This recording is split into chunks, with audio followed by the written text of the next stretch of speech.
Bollywood star hero Saif Ali Khan పై దాడి ఘటన ప్రస్తుతం కలకలం సృష్టిస్తోంది.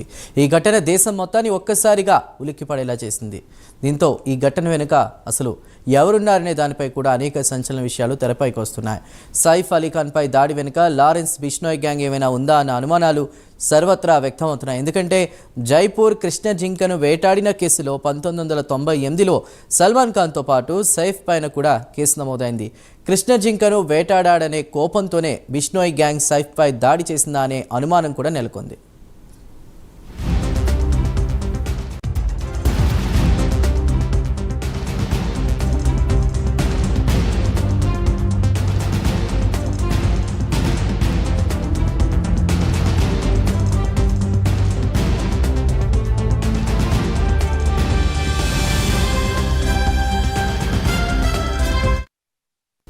ఇదిలా ఉంటే సైఫ్ అలీ ఖాన్ పై దాడి చేసింది ఆయన ఇంట్లో పనిచేసే పనివాళ్లేనా అన్న అనుమానం కూడా కలుగుతోంది. పనివాళ్ల వెనక ఎవరైనా ఉన్నారా అన్న అనుమానాలు కూడా కలుగుతున్నాయి. సైఫ్ పై దాడి జరిగిన సమయంలో ఇంట్లో ఆయన భార్య కరీనా కపూర్ లేరని సమాచారం. ఆ సమయంలో సైఫ్ అలీ ఖాన్ను ఆయన మొదటి భార్య కొడుకు ఆటోలో ఆసుపత్రికి తీసుకెళ్లినట్లు తెలుస్తోంది. ఇక దాడి జరిగిన సమయంలో భార్య లేకపోవడం, రక్తపు గాయాలతో ఉన్న సైఫ్ను అంబులెన్స్లో లేదంటే కారులోనో తీసుకెళ్లకుండా ఓ ఆటోలో తీసుకెళ్లడంపై పలు అనుమానాలు వ్యక్తం అవుతున్నాయి. సైఫ్ పై దాడి కేసు విచారణను గ్యాంగ్స్టర్ దావుద్ ఇబ్రహీం కేసును విచారించిన అధికారికి అప్పగించారు. సీసీ ఫుటేజీలో ఆగంతకుణ్ణి కూడా గుర్తించారు.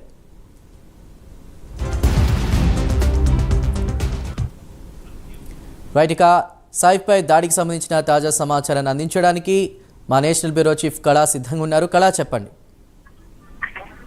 చందు, బాలీవుడ్ నటుడు సైఫ్ అలీ ఖాన్ కు సంబంధించినటువంటి అప్డేట్ మనకు ఇప్పుడే తాజాగా అందుతుంది. అయితే ముఖ్యంగా ఈ రోజు అర్ధరాత్రి 2:30 గంటల సమయంలో సైఫ్ అలీ ఖాన్ పై దుండగులు దాడి చేయడంతో తీవ్రంగా గాయపడి ఆసుపత్రిలో చేరాడు. అయితే ముఖ్యంగా ఈ దాడి సంఘటనపై మాత్రం యావత్తు సినీ ఇండస్ట్రీ అందరూ కూడా ఎక్స్ రూపంలో వాళ్ళ యొక్క అంటే ఇలాంటి సంఘటనలు పునరావృతం కాదంటూ కూడా వారు అక్కడ ఉన్నటువంటి భద్రతా వ్యవస్థను ఎత్తి చూపుతున్నారు. అయితే ముఖ్యంగా ఏదైతే బాలీవుడ్ నటుడు సైఫ్ అలీ ఖాన్ నిన్న రాత్రి జరిగినటువంటి ఘటన గురించి పూర్తి పూర్వాపరాల గురించి దీని మీద పూర్తి ఇన్వెస్టిగేషన్ ప్రారంభమైంది ఒకవైపు.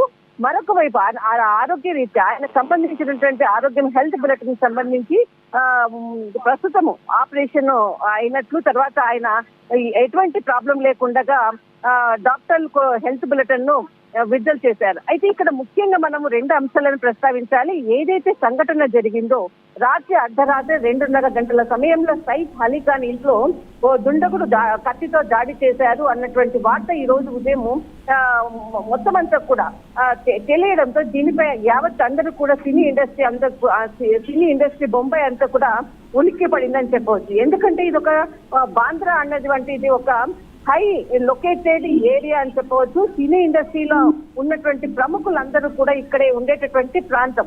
ఇంత హై సెక్యూరిటీ ప్రాంతంలో ఒక వ్యక్తి ఒక ఇంట్లోకి వెళ్లి చొరబడి అక్కడ ఉన్నటువంటి వ్యక్తిని కత్తితో పొడిచేటంటే అవకాశం ఒకటి మొట్టమొదట మనం ఇక్కడ తెలుసుకోవాల్సినటువంటి అంశం. రెండవది అయితే ఉదయం నుంచి జరుగుతున్నటువంటి ఏదైతే ఇన్వెస్టిగేషన్ లో ఆ ఇన్వెస్టిగేషన్ కు సంబంధించినటువంటి పూర్తి అప్డేట్స్ ప్రకారంగా పోలీసులు తర్వాత ఇంటరాగేషన్ లో వచ్చినటువంటి కొన్ని అంశాలను ఇక్కడ ప్రస్తావించాల్సి వస్తుంది. అయితే రాత్రి 2:30 గంటల సమయంలో జరిగినటువంటి ఏదైతే దాడి ఉందో ఆ దాడి సమయంలో ఇంట్లో అంటే తన మొదటి ఏదైతే భార్య కుమారుడైనటువంటి ఇబ్రహీం మాత్రమే ఇంట్లో ఉన్నాడు. ఆ సమయంలో కరీనా కపూర్ ఇంట్లో లేరన్నటువంటి వార్తలు మాత్రం వినపడుతున్నాయి. అయితే ఆ సమయంలో అక్కడ ఉన్నటువంటి ఇంట్లో సెక్యూరిటీ కానీ ఇంటి యొక్క కార్ అక్కడ సెక్యూరిటీ పర్సన్స్ కానీ ఎటువంటి కార్ డ్రైవర్స్ కానీ కూడా లేరు. అయితే ఆయన దాడి చేసినటువంటి సమయంలో అక్కడ దుండగునికి తర్వాత సైఫ్ అలీ ఖాన్ కి మధ్య కూడా గొడవ సందర్భంలో ఆయన 6 కత్తిపోట్లకు తీవ్రంగా గాయపడడం, ఆయన మెడ మీద కూడా దాడి చేయడంతో తర్వాత తీవ్రంగా గాయపడ్డాడు. ఆ సమయంలో ఆ యొక్క అరుపుల కేకలకు ఇబ్రహీం ఏదైతే మొదటి భార్య కుమారుడైనటువంటి ఇబ్రహీం రావడము, తర్వాత వెంటనే అతన్ని ఆటోలో తీసుకుని హాస్పిటల్ కి దగ్గరలో ఉన్నటువంటి లీలావతి హాస్పిటల్ కి తీసుకుని వెళ్ళడం అన్నది ఇక్కడ ఒక సెకండ్ మన ఇంపార్టెంట్ అయినటువంటి అంశం. అయితే ఆ సమయంలో అంత సెక్యూరిటీ ఉన్నటువంటి వ్యవస్థలో ఆ యొక్క కుమారుడు ఆటోలో తీసుకెళ్లడము, ఎవరు కూడా ఆ సమయంలో ఒక్కరు కూడా లేరా అన్నది ఇక్కడ ఒక అంశం మనకు చర్చించాలి. అయితే ముఖ్యంగా ఇక్కడ మరొక విషయం ఏంటంటే 10వ అంతస్తు, అంటే బాంద్రాలో 10వ అంతస్తు, అంటే అంత బాంద్రా బిల్డింగ్ లో 10వ అంతస్తుకి ఒక దుండగుడు ఏ విధంగా వెళ్ళాడు అన్నది ఇక్కడ మార్నింగ్ నుంచి జరిగినటువంటి ఇన్వెస్టిగేషన్ లో 12 గంటల నుంచి కూడా ఎవరు కూడా ఆ ప్రదేశంలో ఆ యొక్క ఏరియాలో ఎవరు కూడా ఎంటర్ కాలేదు అన్నటువంటి అంశాన్ని గుర్తించారు. అంటే ఈ 12 గంటల కన్నా ముందుగానే ఆ వ్యక్తి ఎవరైతే దుండగుడు ఉన్నాడో ముందుగానే వెళ్ళి ఇంట్లో చొరబడ్డా, అంటే చొరబడ్డం అంటే అంతసేపు అక్కడ ఎక్కడ ఉన్నాడు అన్నది ఇక్కడ చాలా కీలకమైనటువంటి అంశం.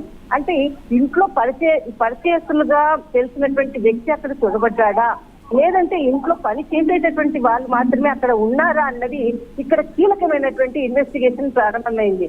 అయితే ఈ యొక్క మొత్తం సంఘటన ఏదైతే కుమారుడు ఆటోలో తీసుకొని లీలావతి హాస్పిటల్కి వెళ్ళడము, తర్వాత ఆ సమయంలో ఎవరు లేకపోవడము, 12 గంటల నుంచి తర్వాత కూడా మనకు ఆ దాడి జరిగిన సమయంలో కూడా ఎవరు కూడా ఇంట్లోకి అన్నటువంటి ఇన్వెస్టిగేషన్ నుంచి అందినటువంటి సమాచారం ఇప్పుడు చాలా కీలకంగా ఏదైతే దావూద్ ఇబ్రహీం కి ఇన్వెస్టిగేషన్ చేసినటువంటి ఉన్నత అధికారికి బాధ్యతలు అప్పగించినట్లు తెలుస్తుంది.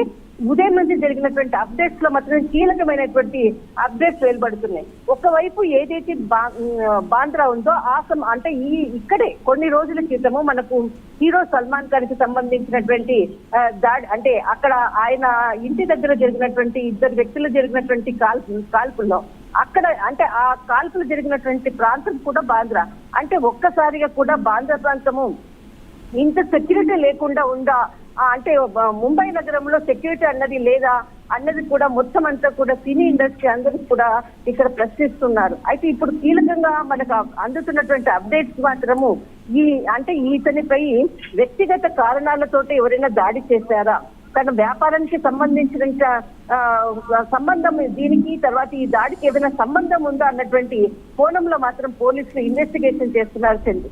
రైట్ కళ, thank you for the updates.